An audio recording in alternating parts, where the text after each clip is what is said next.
मानती नहीं इज्जत हो रहा था ना, हमन की इज्जत होला अपने ससुराल में, हमन के अपने ऊपर नहीं हो पाऊंगी भैया। मालती की इज्जत नहीं करता था वो। इज्जत करता है ना तो आज मारी नहीं मरपा नहीं कैली हो जनला, नहीं इज्जत कैली होता जनला। विष्णु का बाप कह रहा है कि खुद मरी है फांसी लगा के। खुद मरी है, फांसी लगा मारे तो गटे में निशान नहीं रहा है तो काहे झूठ बोल रहा है उसका परिवार? बचने के लिए बोल रहा होगा। कपड़ा लगाकर तकिया के मारे हैं, मुंह दबा कर, इतना काला हुआ है मुंह, और कैसे कह रहे हैं। फांसी लगाते तो यहाँ निशान पड़ता है, यहाँ नहीं निशान है, मुँह पे है निशान। जैसा कि आपने अभी अभी बयान सुना, ये बयान कोई और नहीं बल्कि मालती चौहान की अपनी बहन, चाची, भाभी और गांव के लोग दे रहे हैं। जैसा कि आपने वीडियो में देखा, मालती चौहान की बहन ये कहती हुई नजर आ रही है कि मालती चौहान की ससुराल में कोई इज्जत नहीं होती थी, मेरे ससुराल में मेरी इज्जत होती है, उसके ससुराल में उसकी इज्जत नहीं थी, इसीलिए तो उन्होंने उसे मार दिया।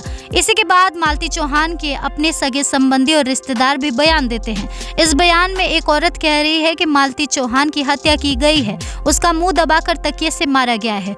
और मैं ये बात इतना यकीन से इसलिए कह रही हूँ क्योंकि जब मैंने उसको आखिरी बार देखा था तो उसके मुंह पर काले काले निशान थे, जिससे ये साफ तौर पर समझ में आ रहा था कि उसके साथ कुछ जोर जबरदस्ती की गई है, जैसे कि या तो हाथ से उसके मुंह को देर तक दाबा गया हो या तकिए लगाकर देर तक दाबा गया हो, तभी वो काला काला निशान था। और हो ना हो इसी की वजह से मालती का दम घुटा और उसकी जान चली गई।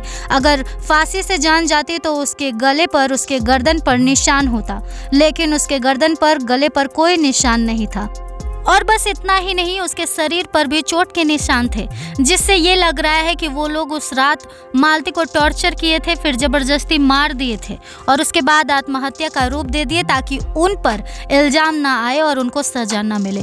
तो सुना आपने, कुछ इस तरह का बयान मालती चौहान के परिवार वालों ने हाल ही में मीडिया में दिया है और लगातार मालती के मौत के बाद से ही इस तरह का बयान वो लोग देते आ रहे हैं, लेकिन प्रशासन अभी तक इस मामले पे कुछ भी कड़ी कार्रवाई नहीं की है, ना ही कोई बड़ा कदम उठाया है।